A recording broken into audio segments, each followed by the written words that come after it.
قايمة المنقولات الزوجية من حق مين؟ الزوج أم الزوجة؟ معاكم جرجس عادل المحامي وحلقة جديدة من برنامج صاحب قضية.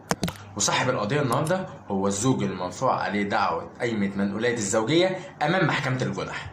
في البداية لازم نعرف معلومة مهمة، إن قايمة المنقولات الزوجية دي من حق الزوجة وبتبقى مع الزوج على سبيل الأمانة، ومن حق الزوجة إن هي تطالب بقايمة المنقولات الزوجية مرة واحدة أمام المحكمة. والنهاردة هنتكلم على القضية دي أمام محكمة الجنح وإزاي الزوج ياخد البراءة، بس في الأول لازم نعرف الموضوع ماشي إزاي.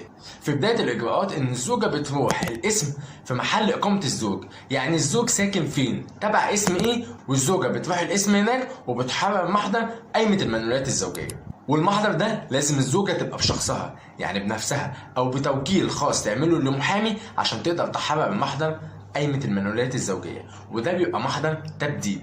وأهم ورق يكون مع الزوجة وهي بتعمل المحضر ده يكون معاها أصل قايمة المنقولات الموقع عليها الزوج. وهنا لازم نعرف حاجة مهمة جدا، إن الحكم اللي بيديه القاضي للزوجة بخصوص قايمة المنقولات الزوجية ده بيبقى على حسب قيمة المنقولات الزوجية. لذلك الزوج خلي بالك من حاجة مهمة جدا، قايمة المنقولات الزوجية ما تكتبش فيها غير الحاجة اللي انت جبتها بس، ما تزودش على اللي انت جبته. نيجي بقى للزوج وعلشان هو صاحب القضية النهارده، ازاي تاخد البراءة في قضية قايمة المنقولات الزوجية اللي هي قضية التبديد دي.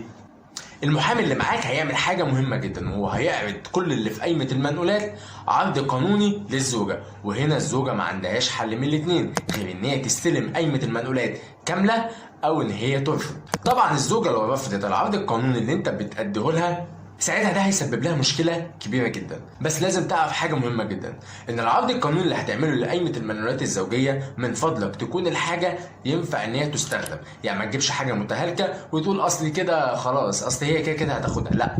ساعتها الزوجة لما هتيجي ترفض استلام قايمة المنقولات هيبقى عندها حق. فمن فضلك تجيب الحاجة تكون كويسة. وفي الآخر عايزين نقول حاجة، إن قايمة المنقولات من حق الزوجة إن هي ترفعها مرة واحدة بقايمة المنقولات اللي معاها، ما ينفعش بقايمة المنقولات الواحدة ترفع الدعوة مرتين. كان معاكم جرجس عادل المحامي، ودي حلقة جديدة من برنامج صاحب قضية. شكرا لمتابعتكم.